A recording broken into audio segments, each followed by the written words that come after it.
আসসালামু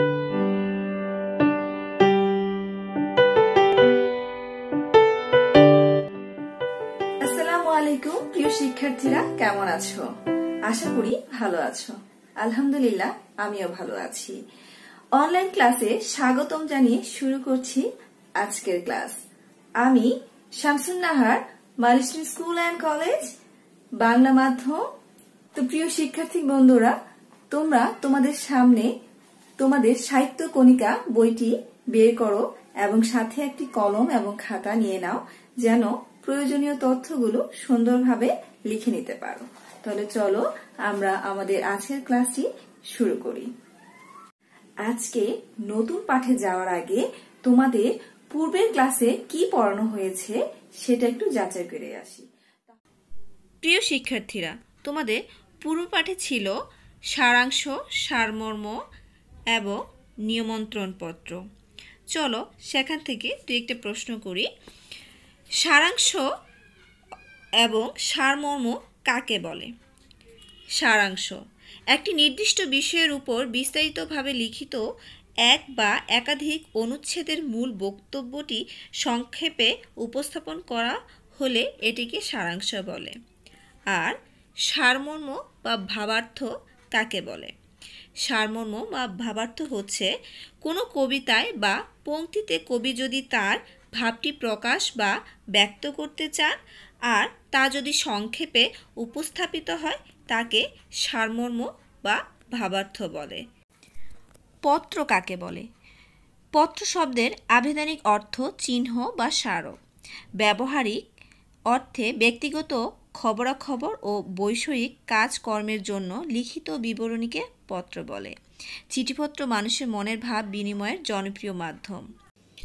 আশা করছি তোমরা সবাই উত্তর দিতে পেরেছ এবং তোমাদের বইয়ে সারাংশ, সারমর্ম এবং নিমন্ত্রণপত্র আয়ত্ত করে ফেলেছ। চলো এবার নতুন পাঠে চলে যাই।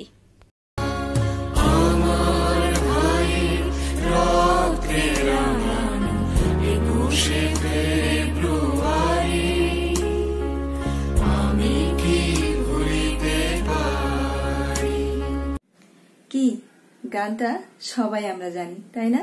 এই গানটা যখনই আমরা গাই তখনই আমরা ভাষা শহীদদের প্রতি আমাদের শ্রদ্ধায় মাথা নত হয়ে যায়।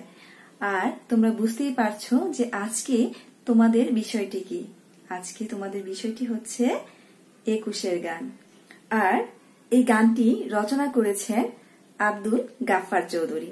তাহলে চলো এই কবিতা সম্পর্কে এবং এই কবিতা থেকে জ্ঞানমূলক প্রশ্ন, অনুধাবনমূলক প্রশ্ন, সৃজনশীল প্রশ্ন এবং এর মূল ভাব সম্পর্কে একটু জেনে আসি। ২১-এর গান কবিতাটির মূল বিষয়ে যাওয়ার আগে আজকে তোমরা কি কি শিখতে পারবে চলো শিখন ফলটা একটু জেনে নেই। ১ নম্বরে আছে ভাষা আন্দোলনের প্রেক্ষাপট সম্পর্কে বলতে পারবে। ২ নম্বরে আছে তৎকালীন পাকিস্তানি শাসক গোষ্ঠীর ভাষা নিয়ে ষড়যন্ত্র ও নির্মমতা সম্পর্কে বলতে পারবে। মাতৃভাষা বাংলাকে ভালোবেসে ভাষা শহীদদের প্রতি কৃতজ্ঞতা প্রকাশে অনুপ্রাণিত হবে। ৪ নম্বরে আছে মাতৃভাষা বাংলার জন্য বাঙালির আত্মত্যাগ নিয়ে গর্ব করতে শিখবে। এবং ৫ নম্বরে আছে শাসক শোষকদের অন্যায়, অবিচার ও শোষণের বিরুদ্ধে প্রতিবাদ করতে পারবে। প্রিয় শিক্ষার্থীরা, কবিতাটি পাঠ করার পূর্বে কবি পরিচিতিটা একটু ভালো করে খেয়াল করো, যেন এখান থেকে যে কোনো প্রশ্নই আসুক না কেন সুন্দরভাবে উত্তর দিতে পারবে। প্রিয় শিক্ষার্থী বন্ধুরা, চলো এবার কবি পরিচিতি সম্পর্কে জেনে নেই। ২১-এর গান রচনা করেছেন আব্দুল গাফফার চৌধুরী। আব্দুল গাফফার চৌধুরী কথাশিল্পী, গীতিকার, প্রাবন্ধিক, কলামিস্ট হিসেবে খ্যাতিমান। তিনি ১৯৩৪ খ্রিস্টাব্দের ১২ ডিসেম্বর বরিশালে জন্মগ্রহণ করেন। তিনি ব্রিটিশ নাগরিকত্ব লাভ করেন। ঢাকা বিশ্ববিদ্যালয় থেকে বাংলায় স্নাতকোত্তর ডিগ্রি অর্জন করে তিনি সাংবাদিকতাকে পেশা হিসেবে গ্রহণ করেন। সমাজমনস্ক লেখক হিসেবে ভাষা আন্দোলন ও মুক্তিযুদ্ধ চলাকালে বিশেষ ভূমিকা পালন করেন। তার রচিত উল্লেখযোগ্য শিশুতোষ গ্রন্থ হল ডানপিটে শওকত, আধার কুটির ছেলেটি ইত্যাদি। এছাড়াও তিনি অনেক গ্রন্থ রচনা করেছেন। এখানে আরও দুটি উল্লেখযোগ্য রচনার মধ্যে আছে কৃষ্ণপক্ষ, আমরা বাংলাদেশি না বাঙালি। পুরস্কার: তিনি বাংলা একাডেমি পুরস্কার, 21 পদক, ইউনেস্কো পুরস্কার, বঙ্গবন্ধু পুরস্কার সহ বিভিন্ন পদক ও পুরস্কারে ভূষিত হন। বর্তমানে প্রবাস জীবন অতিবাহিত করছেন তিনি। এতক্ষণ তোমরা কবি পরিচিতিটা সম্পর্কে ভালো করে বুঝে নিলে। এখন শব্দার্থ এবং টিকা সম্পর্কে একটু জেনে নাও। প্রিয় শিক্ষার্থী বন্ধুরা, তোমরা তোমাদের পাঠ্য বইয়ের শব্দার্থ ও টিকা একটু খেয়াল করো। প্রথমেই আছে রক্তে রাঙানো। রক্তে রাঙানো মানে বহু মানুষের আত্মোৎসর্গে সিক্ত বা উজ্জ্বল। অশ্রু গড়া, চোখের পানিতে নির্মিত। বসুন্ধরা, বসুন্ধরা মানে হচ্ছে পৃথিবী। ক্রান্তি মানে হচ্ছে পরিবর্তন। লগন শব্দের অর্থ হচ্ছে লগ্ন, উপযুক্ত বা শুভ সময়। অলকানন্দা, অলকানন্দা হচ্ছে একটি ফুলের নাম। ওরা গুলি ছোড়ে, এখানে তোমাদের টিকা আকারে আসতে পারে। এখানে পাকিস্তানি পুলিশকে বোঝানো হয়েছে বাংলাকে রাষ্ট্রভাষা স্বীকৃতির দাবিতে আন্দোলনকারীদের উপর তারা গুলি ছুঁড়েছিল। তাহলে বুঝতে পারছো যে তোমাদের জ্ঞানমূলক অথবা বহু নির্বাচনীতে শব্দার্থ আসতে পারে। এবার 21 গান কবিতাটির পাঠের উদ্দেশ্য একটু জেনে নেই। এই কবিতা পাঠের মাধ্যমে শিক্ষার্থীরা ভাষা আন্দোলনে বাঙালির আত্মত্যাগ নিয়ে একদিকে গর্ব করতে শিখবে, অন্যদিকে তারা শহীদের রক্তের ঋণ শোধ করার জন্য সব ধরনের অন্যায় ও শোষণের বিরুদ্ধে সোচ্চার হবে। প্রিয় শিক্ষার্থীরা, চলো এবার কবিতা আবৃত্তিতে চলে যাই। 21 গান লিখেছেন আব্দুল গাফফার চৌধুরী। আমার ভাইয়ের রক্তে রাঙানো 21 ফেব্রুয়ারি আমি কি ভুলিতে পারি? ছেলেহারা শত মায়ের অশ্রু গড়ায় ফেব্রুয়ারি আমি কি ভুলিতে পারি? আমার সোনার দেশের রক্তে রাঙানো ফেব্রুয়ারি আমি কি ভুলিতে পারি? জাগো নাগিনেরা, জাগো নাগিনেরা, জাগো কালবৈশাখীরা, শিশু হত্যার বিক্ষোভে আজ কাপুক বসুন্ধরা। দেশের সোনার ছেলে খুন করে রোখে মানুষের দাবি, দিন বদলের ক্রান্তি লগনে তবু তোরা পার পাবি। না না না না, খুন রাঙা ইতিহাসে শেষ রায় দেওয়া তারি 21 ফেব্রুয়ারি, 21 ফেব্রুয়ারি। সেদিনও এমনই নীল গগনের বসনে শীতের শেষে রাত জাগা চাঁদ চুমু খেয়েছিল হেসে।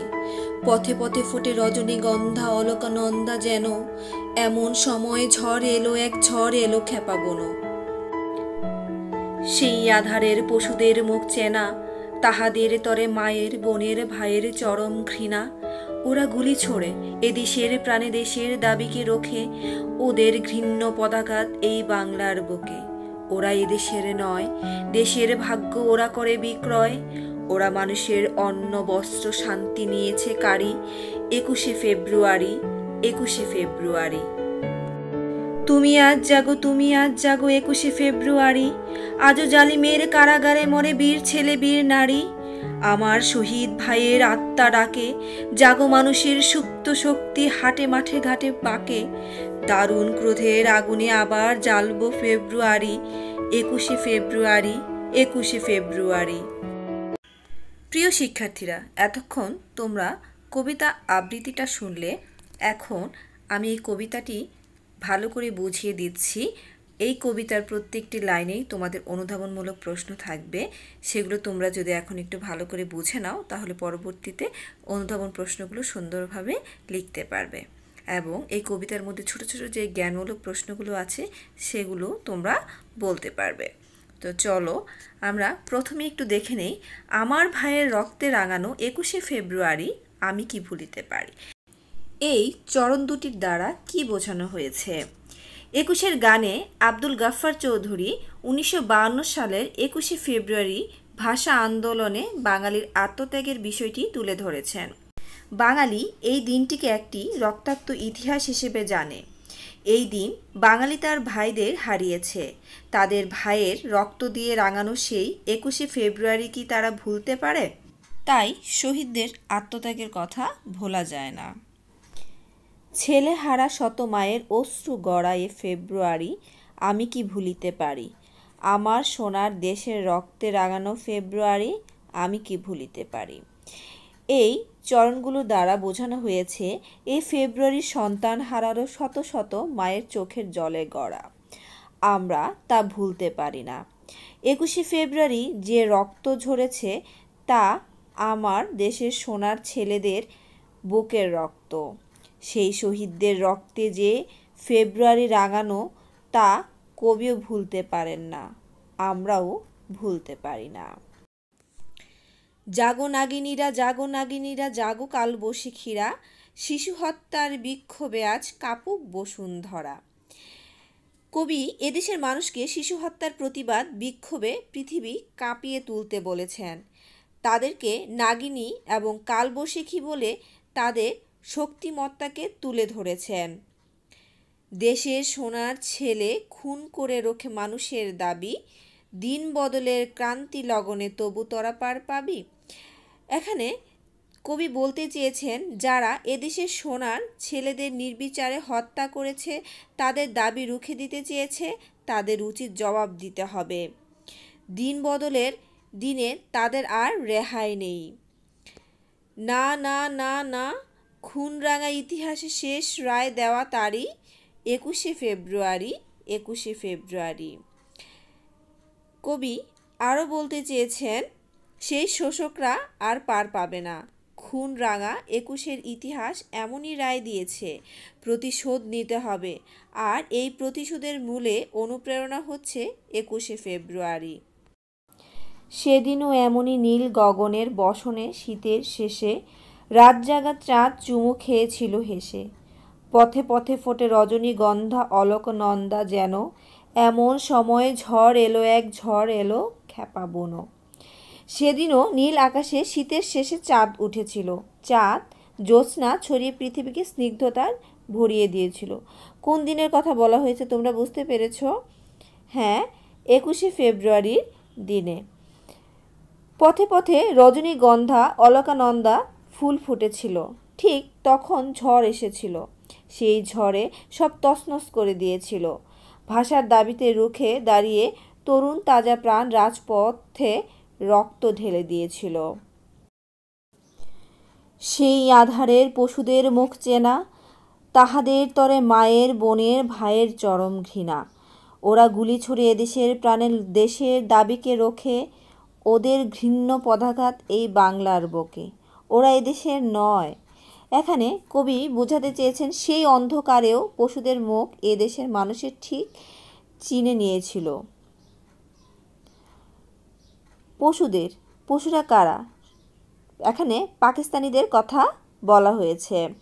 শহীদের মায়ের বোনের ভাইয়ের চরম ঘৃণা সেই মুখগুলোর প্রতি।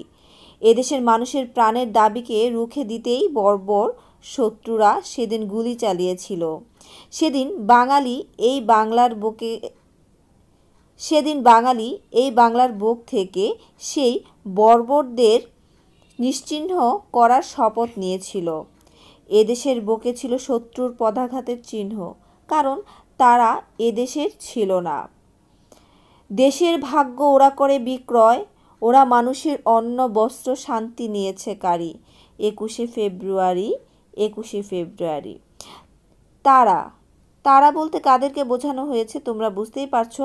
এখানে পাকিস্তানি শাসক গোষ্ঠীকে বোঝানো হয়েছে। এদেশের ভাগ্যকে বিক্রয় ও বিকৃত করেছিল তারা। মানুষের মৌল মানবিক চাহিদা, খাদ্য, বস্ত্র, বাসস্থানে হস্তক্ষেপ করেছিল এদেশের মানুষের প্রাণের ভাষা, মাতৃভাষা বাংলার উপর। তারা সবার শান্তি কেড়ে নিয়ে এদেশকে, দেশের মানুষের ভাষা, সংস্কৃতিকে ধ্বংস করতে চেয়েছিল। তাদের সেই অন্যায়ের প্রতিবাদের প্রতীক হচ্ছে 21শে ফেব্রুয়ারি। তুমি আজ জাগো, তুমি আজ জাগো 21শে ফেব্রুয়ারি, আজও জালিমের কারাগারে মোর বীর ছেলে বীর নারী। এখানে কবি বোঝাতে চেয়েছেন 21শে ফেব্রুয়ারির সেই চেতনার জাগরণ দরকার, কারণ আজও মানুষ অন্যায়কারীর কাছে বন্দী। নানাভাবে বাঙালি সন্তানদের অত্যাচার, নির্যাতনের শিকার হয়ে প্রাণ হারাতে হচ্ছে। তাদের প্রাণ বাঁচাতে আজ 21শে ফেব্রুয়ারির সেই বিশাল চেতনা নিয়ে জেগে উঠতে হবে। তাই তো কবি বলেছেন, আমার শহীদ ভাইয়ের আত্মা ডাকে, জাগো মানুষের সুপ্ত শক্তি, হাটে মাঠে ঘাটে বাঁকে, দারুণ ক্রোধের আগুনে আবার জ্বালবো ফেব্রুয়ারি, 21শে ফেব্রুয়ারি, 21শে ফেব্রুয়ারি।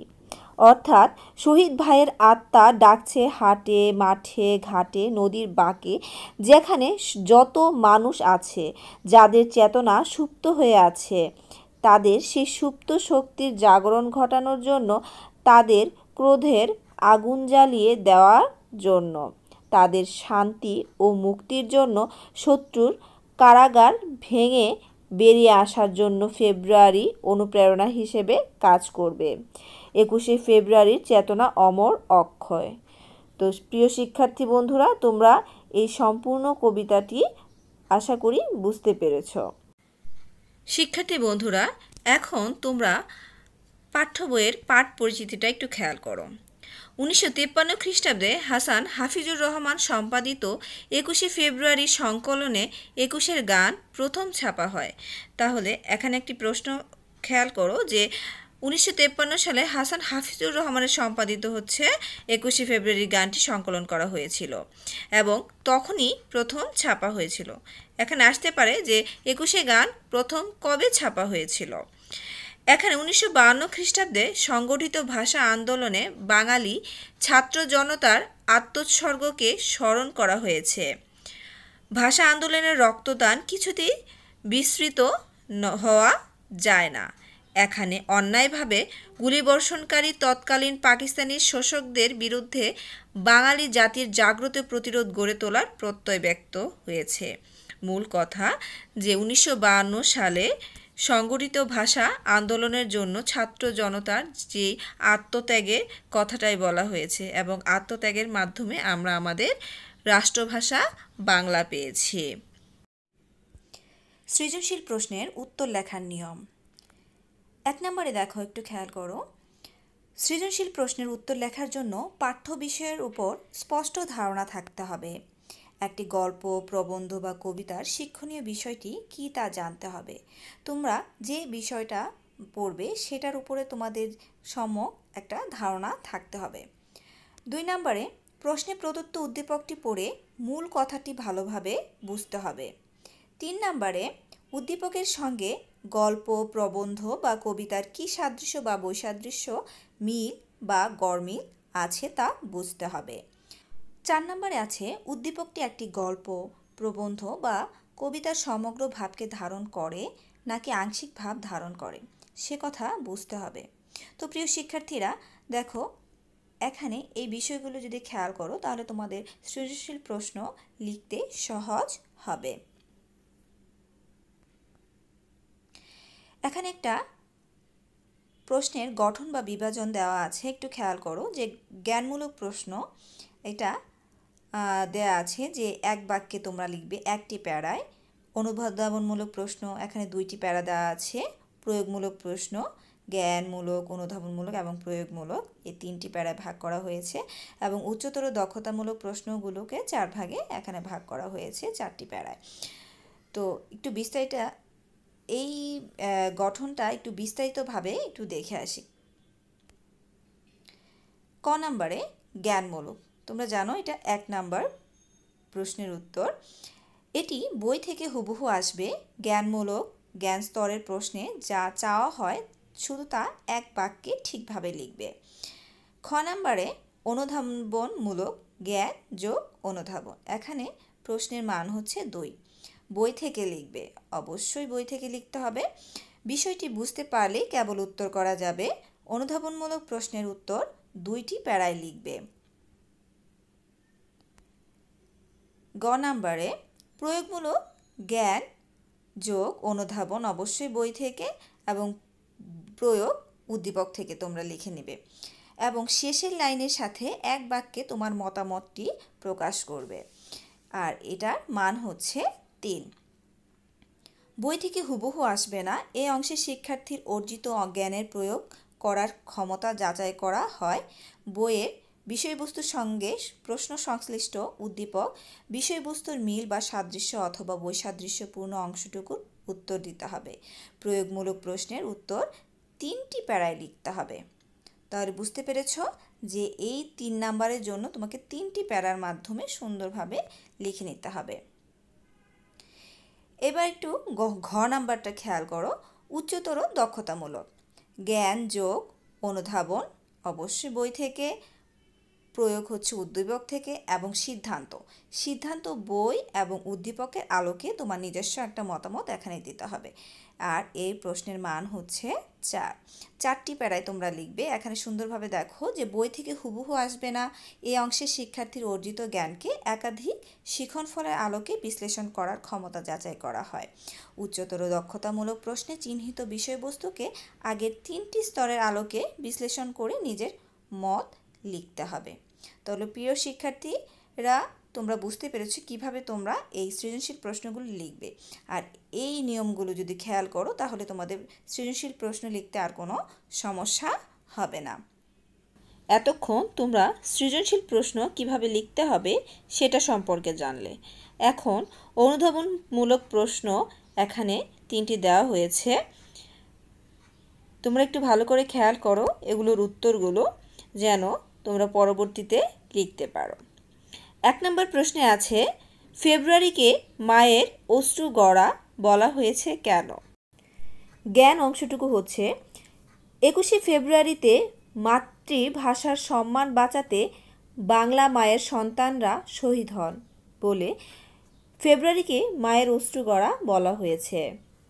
অনুধাবন অংশটুকু হচ্ছে, 1952 সালের 21শে ফেব্রুয়ারি মাতৃভাষা বাংলাকে রাষ্ট্রীয় স্বীকৃতির দাবিতে আন্দোলনকারীরা মিছিল বের করে। তাদের দাবি নস্যাৎ করতে পাকিস্তানি শাসক গোষ্ঠী মিছিলের উপর গুলির নির্দেশ দেয়। শহীদ হন সালাম, বরকত, রফিক, জব্বার সহ অনেকে। সন্তান হারানো মায়ের কান্নায় বাংলার আকাশ ভারী হয়ে ওঠে। এ কারণে কবি ফেব্রুয়ারিকে শত মায়ের অশ্রু গড়া বলেছেন। 2 নম্বর প্রশ্নটি হচ্ছে, দেশের ভাগ্য ওরা করে বিক্রয়, কারা এবং কিভাবে? জ্ঞান অংশটুকু হচ্ছে, দেশের ভাগ্য ওরা করে বিক্রয় বলতে পাকিস্তানি শাসক গোষ্ঠীর ঘৃণ্য ষড়যন্ত্রকে বোঝানো হয়েছে। এবার অনুধাবন অংশটুকু হচ্ছে, পশ্চিম পাকিস্তান এবং পূর্ব পাকিস্তান মিলে এক দেশ হলেও পূর্ব পাকিস্তান তথা বাংলাদেশ ছিল শোষিত, শাসিত এবং অত্যাচারিত। পশ্চিম পাকিস্তানি শাসক গোষ্ঠী এই শাসন শোষণের অংশ হিসেবেই চেয়েছিল বাঙালির ভাষাকে কেড়ে নিতে। তাই তারা উর্দুকে রাষ্ট্রভাষা করার প্রস্তাব দেয়। মূলত এটি তারা করেছিল বাঙালিকে ধ্বংসের প্রাথমিক চেষ্টা হিসেবে। প্রশ্নোক্ত বাক্যে এ বিষয়টি প্রকাশ পেয়েছে। এবার 3 নম্বর প্রশ্নটি একটু খেয়াল করো। কবি 21শে ফেব্রুয়ারিকে ভুলতে পারেন না কেন? জ্ঞান অংশটুকু হচ্ছে, 21শে ফেব্রুয়ারি বাংলাদেশের ইতিহাসে অত্যন্ত তাৎপর্যপূর্ণ, তাই কবি এই বিশেষ দিনটিকে ভুলতে পারেন না। অনুধাবন অংশটুকু হচ্ছে, বহু বাঙালি সন্তানের আত্মোৎসর্গে তৈরি হয়েছে একটি 21শে ফেব্রুয়ারি। শত মায়ের সন্তানকে হত্যা করেছে পাকিস্তানি সেনারা। তাদের রক্তে লাল হয়েছে বাংলার মাটি। বাংলা ভাষার অধিকার রক্ষার জন্য শত মায়ের চোখের পানি ও সন্তানের রক্ত ঝরেছে এদেশের বুকে। এ কারণেই কবি এই দিনটিকে আজীবন মনে রাখবেন। তাহলে বুঝতে পেরেছো শিক্ষার্থীরা যে 21শে ফেব্রুয়ারি দিনটি আসলেই ভোলার নয়। তাদের আত্মোৎসর্গের মাধ্যমে আমরা আজ বাংলা ভাষায় কথা বলতে পেরেছি এবং আমরা স্বাধীন দেশে বসবাস করতে পারছি। এবার চলো পাঠ্য বইয়ের সৃজনশীল প্রশ্নে চলে যাই। সৃজনশীল প্রশ্নের উদ্দীপকটা একটু খেয়াল করো। এখানে দুটি কবিতা দেওয়া আছে। 1 নাম্বার কবিতাটি আছে, ঝড়ের রাত্রে বৈশাখী দিনে বর্ষার দুর্দিনে অভিযাত্রিক নির্ভীক তারা পথ লয় ঠিক চিনে। হয়তো বা ভুল তবু ভয় নাই তরুণের তাজা প্রাণ, পথ হারালেও হার মানে নাকো করে চলে সন্ধান। অন্য পথের মুক্ত পথের সন্ধানী আলো জলে, বিনিদ্র আখি তারকার সম পথে পথে তারা চলে। 2 নাম্বার কবিতাটি হচ্ছে, ওরা কেড়ে নিতে চায় বুকের স্বপ্ন মায়ের মুখের ভাষা, ঝরিয়ে রক্ত ভাইয়ের প্রাণ হৃদয়ের ভালোবাসা। জেগে ওঠো আজ সাহসী যৌবন, আনো নব উত্থান, দ্রোহের আগুনে পোড়াও ওদের গাও বিজয়ের গান। 1 নাম্বার উদ্দীপকে দুঃসাহসিক অভিযাত্রিক দলের কথা বলা হয়েছে। তারা যে সকল বাধা অতিক্রম করে সামনের দিকে এগিয়ে যাবে এবং তারা নির্ভীক, সাহসী এবং তরুণ তাজা প্রাণ, এই কথাটাই এখানে বোঝানো হয়েছে। 2 নাম্বার উদ্দীপকের মাধ্যমে পাকিস্তানি শাসক গোষ্ঠীর নির্মম অত্যাচার ও নির্যাতনের কথা বলা হয়েছে। এই বাঙালি জাতির উপরে যে বিভিন্ন সময় বিভিন্ন অন্যায় অত্যাচার করেছে সেই দিকটাই এখানে প্রকাশ করতে চেয়েছেন কবি এবং তরুণ সমাজকে জাগ্রত করার কথা বলেছেন, এদের মাধ্যমে যেন বিজয় আসে। তাহলে চলো এবার প্রশ্নগুলো একটু খেয়াল করি। ক নম্বর প্রশ্নটি, 21-এর গান কবিতাটি কোন শহীদের স্মরণে লেখা হয়েছে? উত্তর হবে 21-এর গান কবিতাটি ভাষা শহীদের স্মরণে লেখা হয়েছে। খ নম্বর প্রশ্ন, সেই আধারের পশুদের মুখ চেনা, চরণটি ব্যাখ্যা করো। অনুধাবন অংশটি হচ্ছে, সেই আধারের পশুদের মুখ চেনা চরণটিতে কবি পাকিস্তানি সেনাদের কথা বলেছেন। অনুধাবনমূলক অংশটুকু হচ্ছে, 1948 সালে যখন সংখ্যাগরিষ্ঠের ভাষা বাংলাকে উপেক্ষা করে উর্দুকে পাকিস্তানের একমাত্র রাষ্ট্রভাষা বলে ঘোষণা করা হয়, তখনই আঘাত লাগে বাঙালির বুকে। সঙ্গে সঙ্গে প্রতিবাদ মুখর হয়ে ওঠে তারা। শুরু হয় বাংলা ভাষা আন্দোলন। আন্দোলন ক্রমেই সংগঠিত হয়ে 1952 সালের 21শে ফেব্রুয়ারি তা প্রবল আকার ধারণ করে। সেদিন ছাত্র জনতার মিছিলে তৎকালীন সরকারের পুলিশ গুলি চালায়। এতে ছাত্র জনতার অনেকে শহীদ হন। তাই কবি সেই শত্রুদের অন্ধকারের পশু বলে অভিহিত করেছেন, যাদের বাঙালি জাতি চেনে। এবার গ নম্বর প্রশ্ন একটু খেয়াল করো।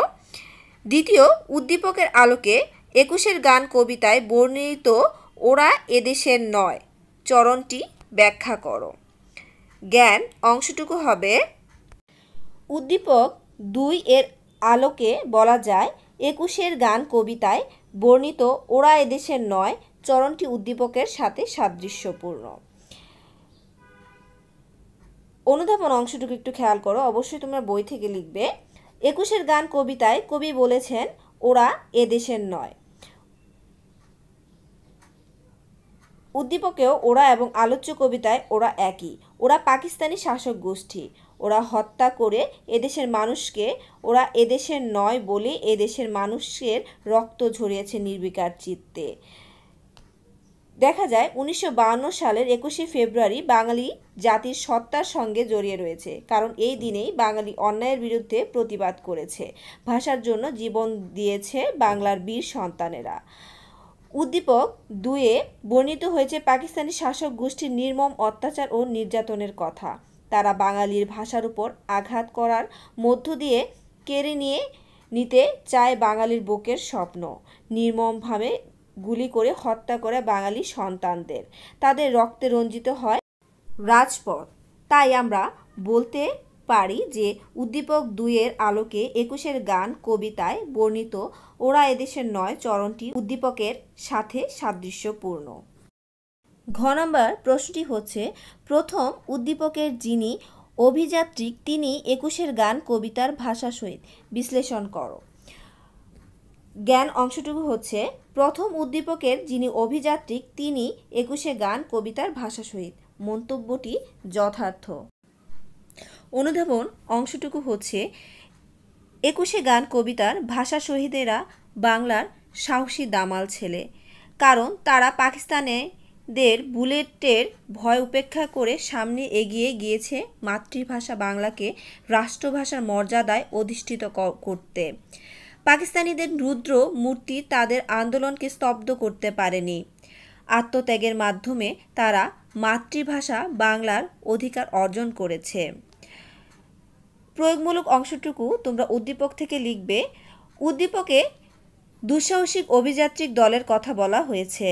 তারা সকল বাধা অতিক্রম করে সামনের দিকে এগিয়ে যায়। তারা নির্ভীক সাহসী, তারা তরুণ তাজা প্রাণ, তাদের চলার শেষ নেই, এই কারণেই তারা অভিযাত্রিক। উচ্চতর দক্ষতায় অংশটুকু হচ্ছে, ভাষা শহীদদের নির্ভীক, তারা জাতির গর্বিত সন্তান। তাদের মহান আত্মত্যাগেই বাংলা ভাষা আজ রাষ্ট্রভাষার সম্মান লাভ করেছে। পাকিস্তানি পুলিশের বাধার মুখে জীবন বাজি রেখে তারা এগিয়ে গিয়েছে। উদ্দীপকের অভিযাত্রিক দলেরও সেই বৈশিষ্ট্য প্রকাশ পেয়েছে। তাই আমরা বলতে পারি যে প্রথম উদ্দীপকের যিনি অভিযাত্রিক তিনি 21-এর গান কবিতার ভাষা সহিত। মন্তব্যটি যথার্থ। প্রিয় শিক্ষার্থীরা, এতক্ষণ তোমরা 21-এর গান কবিতা সম্পর্কে অনেক কিছুই জানলে, অনেক কিছু শিখলে, তাই না? হ্যাঁ, গানটির রচয়িতাকে, কবি পরিচিতি, পাঠ পরিচিতি, জ্ঞানমূলক প্রশ্ন, অনুধাবনমূলক প্রশ্ন, সৃজনশীল প্রশ্ন সম্পর্কেও জানতে পারলে। আশা করি তোমরা এখান থেকে যে কোনো প্রশ্ন আসুক না কেন তোমরা উত্তর করতে পারবে। এখন সেখান থেকে কতটুকু বুঝতে পেরেছ চলো পাঠ যাচাইয়ের মাধ্যমে একটু জেনে নিই। পাঠ মূল্যায়ন। এখানে কিছু জ্ঞানমূলক প্রশ্ন আছে। 1 নম্বর প্রশ্ন হচ্ছে, 21শে ফেব্রুয়ারি সংকলনের সম্পাদনা কে করেন? উত্তর, হাসান হাফিজুর রহমান। 2 নম্বরে আছে, আব্দুল গাফফার চৌধুরী কত খ্রিস্টাব্দে জন্মগ্রহণ করেন? 1934 খ্রিস্টাব্দে। 3 নম্বরে আছে, কি হত্যার বিক্ষোভে বসুন্ধরাকে কবি কাঁপতে বলেছেন? শিশু হত্যার বিক্ষোভে। 4 নম্বর প্রশ্নে আছে, কার আত্মা ডাকে? শহীদ ভাইয়ের আত্মা ডাকে। 5 নম্বরে আছে, 21-এর গান কবিতায় কালবশিখীরা কারা? কালবশিখীরা হচ্ছেন জাগ্রত বাঙালি। আমি আশা করছি সবাই উত্তর দিতে পেরেছ। প্রিয় শিক্ষার্থীরা, এতক্ষণ তোমরা 21-এর গান কবিতা সম্পর্কে অনেক কিছুই জানলে। আর যদি 21-এর গান কবিতার থেকে কোনো প্রশ্ন থেকে থাকে তাহলে অবশ্যই তোমরা অনলাইন ক্লাসে তোমাদের বিশেষ শিক্ষকের কাছে জিজ্ঞেস করবে। আশা করি তারা তোমাদের উত্তরগুলো সুন্দরভাবে দিয়ে দিবেন। তাহলে আশা করব তোমরা এই আজকের ক্লাস থেকে অনেক কিছু শিখতে পেরেছ। তো আজকে তোমাদের সুস্বাস্থ্য কামনা করে এখানেই বিদায় নিচ্ছি। ভালো থেকো, সুস্থ থেকো।